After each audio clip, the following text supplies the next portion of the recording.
What's up, everybody? It's your boy Kizzy. I'm back for the final video before my hiatus. The final video, for real.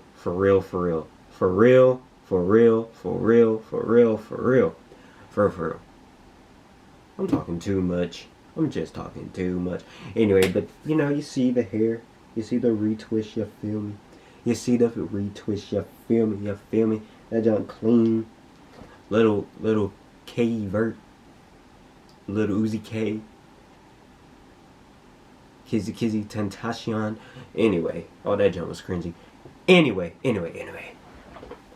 I've been hearing this thing about the Backrooms. I already saw the video of the Backrooms, but I'm about to watch. We together in this. We finna watch by Film Theory How to Survive the Backrooms. So I'm not going to talk that much long. Join the Discord if you already hasn't. There's already people in there joining like that. And yeah, I'm on the roll. We're just on the roll. So without further ado, it's your boy Kizzy. Let's get it. Film Theory How to Survive the Backrooms.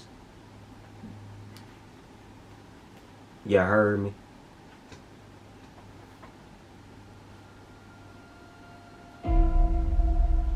Hello, Internet. Welcome to... Good. That voice. Why did he sound like that for real though? Why did he sound like that? Film Theory, a show that's coming to you live from the Backrooms. Why? Because I have no idea how to get out of here. Internet speed's good though, and the moist carpet water is, it's not the best I've ever had, but it'll do. Wait, what's that noise? For all of you who are uninitiated, the monotone misery that is the Backrooms began back in 2019, when this image was posted to a 4chan board dedicated to unsettling images. Just an ugly series of rooms, right? No big deal. Well, it came packaged with the following text. Quote, if you're not careful and you no-clip out of reality in the wrong areas, you'll end up in the Backrooms, where it's nothing but the stink of old, moist carpet, the madness of mono yellow, the endless background noise of fluorescent lights at maximum humbug, and approximately 600 million square miles of randomly segmented empty rooms to be trapped in. Yeah, I did see the short film. Shout out to the guy who made it though. It was really good. I saw it because my cousin reacted to it. Shout out to my boy Shamari. Shout out to him, Shamar. He watched it and I didn't react to his video like on camera, but I saw it. That junk scared me to death. The Backrooms video, yeah. But anyway, I'm not going to talk that much. I'm just going to get into it. I'm just going to keep watching. And we're going to react. So, yeah. God save you if you hear something wandering around nearby, because it sure heard you. This post immediately got... What you mean by that? Under people's skin. That endless series of mild annoyances that make you feel squeaky and uncomfortable. Slightly wet socks, a faint electric buzz, harsh lighting, ugly wallpaper. In short, it is mundane horror. An oppressive monotony that slowly wears you down, mentally and physically. That miserable setting inspired lots of online artists to write their own independent creepypastas, even creating a short video game where you explore the space. But here in 2022, the Backrooms has suddenly exploded in popularity thanks to a new series by VFX artist Kane Pixels, who's taken the basic concept and started to build a full-on world around it. And you know what that means. Lore! Kane's first Backrooms... When he popped... I don't know why I jumped. Short film takes place in, already we hit a bit of a snag. The slate says July 4th, 1990 something, but the description of the video actually has September 23rd, 1996. Anyway, this is probably just because it was the first video in the series. Dates become much clearer as the world gets more and more developed. Things start off instantly when a cameraman, fittingly enough named Kane, tries to set up a wide shot and immediately falls through the ground. Literally no clipping through reality, only to wind up in the dank and deserted world full of humming fluorescent lights, retro carpeting, yellow walls, endless corridors, and monsters that, at least at first glance, remind me of walking tripods. Our cameraman wanders around trying to find an escape. Along the way, he finds some interesting landmarks hidden amongst the endless walls, but ultimately he's caught and presumably killed by the weird... fungi monster. This ain't supposed to be scary. This ain't supposed to be scary, but why in the world did I jump? Why in the world did I jump? Why did I jump at that? I saw the video, why did I jump, bro? It gets me every time that monster come out, bro. It gets me every time. It's short, it's simple, it's effective. Since the massive success of that first Backrooms video, Kane has been busy expanding the world with other shorts like The Third Test, First Contact, and Missing Persons, as well as making the accompanying Collateral.mov and March 11th, 1990 Archive.tar, which are both hidden in the descriptions of the various videos. From all of them, we ultimately learned that the Backrooms was an experiment designed by a company named Async to solve space issues, providing near limitless room for both storage and housing in an ever-shrinking world.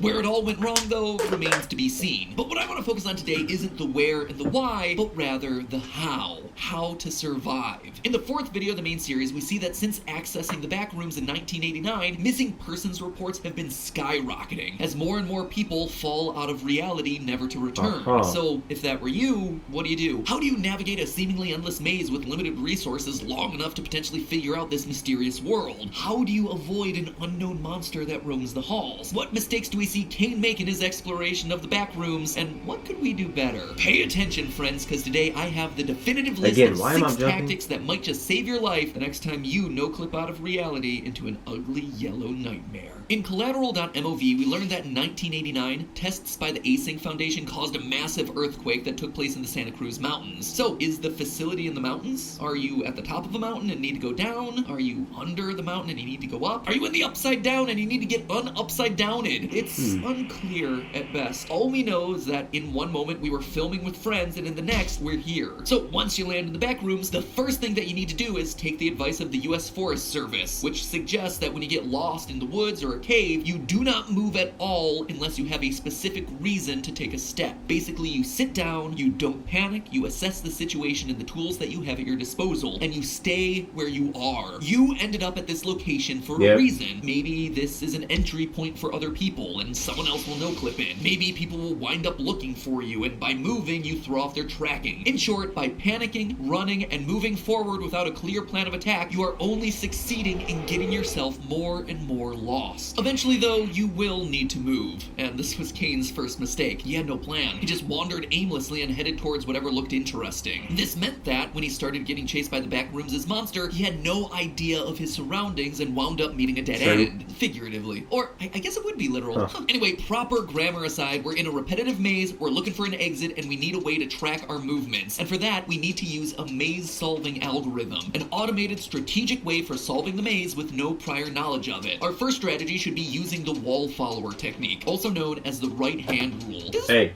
if that was me in that situation, I'd do exactly what he said. I'm on everything, I'm lying. But anyway.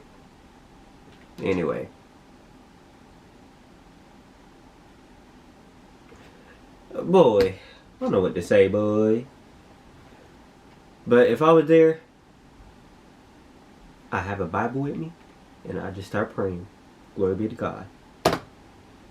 This is one that I think a lot of people have heard of, but maybe don't understand the actual mechanics of. Basically, it's a tried and true maze escaping method that involves running your right hand along a wall while you navigate the maze. You see, mazes, in their simplest terms, are just shapes that you're trapped inside. So you, as the maze solver, need to find the outermost wall and the hole that's presumably in it. Many mazes are what's known as simply connected, i.e. all the walls are connected together to the maze's outer boundary. As such, if you were to unwind the maze, it basically amounts to one big circle with an entrance hole and an exit hole. So by keeping your hand locked to one wall and following it all the way through, you follow the outline of that circular path and you either find the exit, congratulations, you survive, or you wind up looping back to where you first started. Well, that's certainly not ideal, it is helpful, because it tells us that the maze isn't simply constructed, but rather it's what's known as a disjoint maze, one where the walls aren't always connected to the outer boundary. In the video First Contact, we actually get confirmation that this is what we're dealing with the Backrooms. We see a map that confirms that the Backrooms is a disjoint maze. Notice that there are multiple chunks of wall here that don't seem to connect to the outside line. But just because we're in a more complicated maze doesn't mean that we're out of options. First and fourmost, if Kane was able to... I like how that it showed you the maze, but then it tell you how to get out.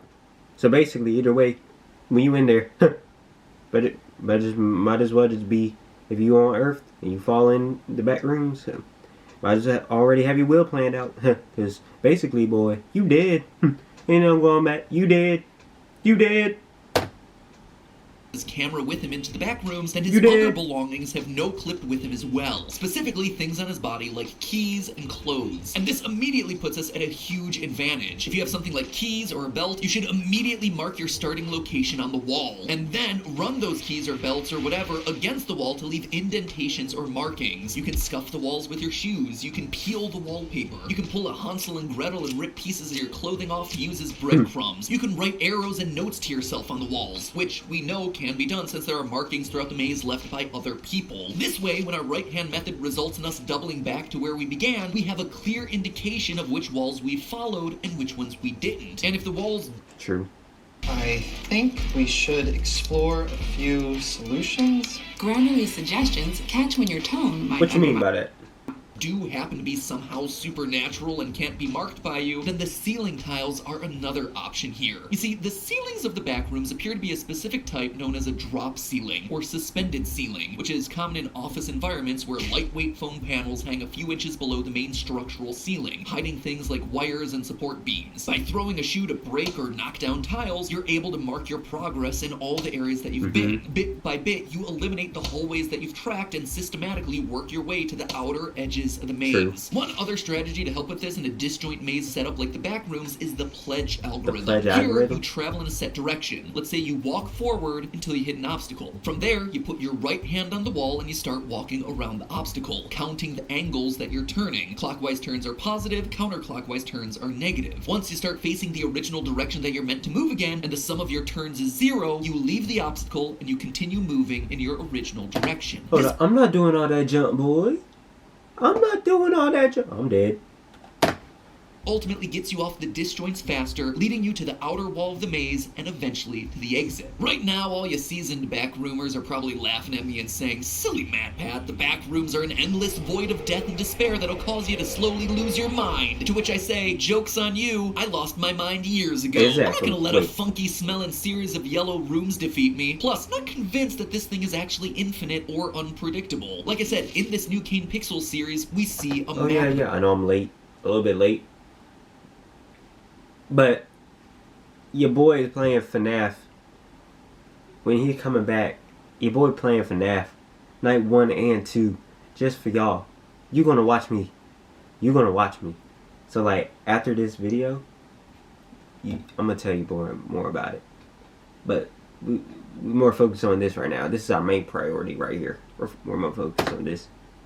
The place. We also see async employees able to walk through the back rooms using a long red line, presumably as a way to lead them back to the entrance door. So all of that is just trying our best to find an exit, but there's still one more important variable here that we have to consider. The monster that's looking to rip our body in half to use as human nunchucks. And this is again where a systematic approach to the maze will be our first line of defense. The last thing that we want is to wind up in a dead end. And the best thing that we can do to avoid that is to use the confusing layout to our advantage. Ideally, we're able to lead this monster to a disjoint, a section of the maze that we already know loops back around on itself. This gives us two simultaneous benefits. First and most importantly, we don't get lost while still allowing us to use the narrow hallways and looping structure to escape the sightlines of the monster. If that monster come to me, a straight path where the creature can easily track and follow us, you instead make it's going turns down. in an effort to make yourself It's going down if I see that monster. It's going down. This sequence of repeated doors that Kane is chased through provides an excellent example. By dodging and weaving instead of taking a straight path, he should be able to make himself disappear fairly quickly. The other benefit of using a big disjoint to escape this thing, though, is that we can then try to loop back around behind the monster to follow it. Obviously, your first priority is going to be avoiding this thing until you have a better sense of what it is and what it can do, but by leading it to a chunk of maze that you know will allow you to double back around it, you'll be able to sneakily gather information much more quickly. And who knows, these things presumably know the layout of the maze, so by following them, they may be able to provide another resource for finding the way out. I suppose you could try to fight it, or try to trap it with a rope, or drag it into a null zone, which you wouldn't even know about. But honestly, is confronting this thing actually going to help you survive? Probably not. Focus on escape and defense as your first priority. Once all that's settled, stop showing that monster. That's giving me the heebie-jeebies. It's giving me the heebie-jeebies. Start grabbing whatever you can find. In the Backrooms video, Kane blatantly ignores a lot of potentially useful supplies. For instance, that ladder right there that's used to get into the crawl space, grab it and carry it around. Even better, try to use it to get into the ceiling grid. Remember what I said about suspended suspended ceilings that it hangs below what the real top of the room is? Well, often, walls only go as high as the dropped ceiling height. As such, once you're in the ceiling, you're not only hidden from the ground-based monsters, but you also have a wide open path to the outer edge of the maze unobstructed by any walls. Heck, you might even be able to find some electrical wires from the fluorescent lights that you can then follow, which again, should presumably be leading you out of the facility. Also, if you come across some rope in a dumpster, you don't walk past it. You check out what's inside the dumpster and you take the rope. You take what the world gives you because you might not ever come across it again. The same goes for any chair legs that could be used for self-defense, or heck, something inside of the filing cabinets that you walk past. Remember, you are stuck in a maze. Everything can have multiple uses. For instance, when Kane's walking up the fire escape, his camera catches a glimpse of a hole in the ceiling that's created by an air duct. Air ducts, as you can probably guess, tend to lead to the outside. And that's why you watch where you step.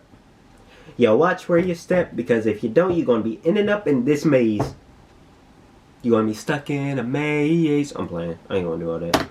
Of buildings. So again, having that ladder or rope might have helped him to investigate that. When he comes across a cavernous section of the back rooms, those same items could have helped him get across the chasm to the other side. If he had a ladder, he could have dropped down into the apartment area that we see here, allowing him to more efficiently look for food and water. Sure, nothing might come of any of these options, but again, it's more likely to work than just wandering around aimlessly surrounded by repetitive yellow wallpaper. Last, but certainly not least, don't take any one-way exits. Yeah, if that was me, if I kept seeing yellow wallpaper, I'm about to lose it. Ends up sprinting deep into the catacombs only to find a hole that he jumps down into. It was the right decision in the moment because he was being chased, but had he just found the hole, this would have left him vulnerable, because it's a decision that he can't easily reverse. Again, document on the walls with your keys or whatever that the hole is this way, but only come back to it if nothing else seems to be working. Again, the last thing you want to do is to corner yourself. So there you have it, friends, how to survive the back rooms in 6 easy steps. 1. Have a maze solving strategy. 2. Mark your path using whatever's on you. 3. Equip yourself with anything and everything that you can find. 4. Ceilings, wires, and air ducts are going to be your friend. 5. Never take a one-way path. Always have at least 2 ways out. And 6. If you absolutely have to, use the disjointed, confusing layout defensively when being attacked. Using all of those tactics, you have the best chance possible of escaping this nightmare scenario. And hey, look on the bright side. If you ever get thirsty, you have as much moist carpet water to drink as you could possibly want. I'm not drinking that junk, but boy. Hey, it's February, and if there's a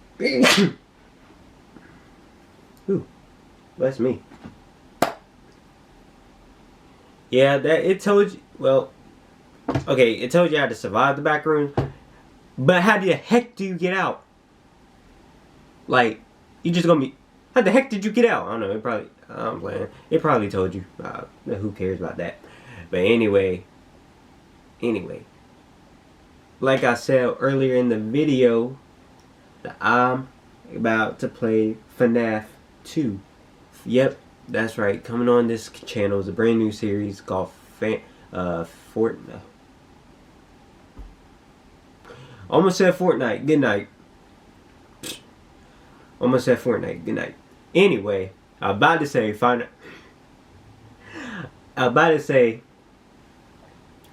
we about to play Five Nights at Freddy's number 2, 3, 4, and 5. Yes, it's about to be a new series on the channel. I love the reactions, but we gotta do some gaming, man. We gotta do a little bit of gaming on this channel. Tell you we're doing everything. So when March come, baby, when March comes, bruh. When March comes, bruh.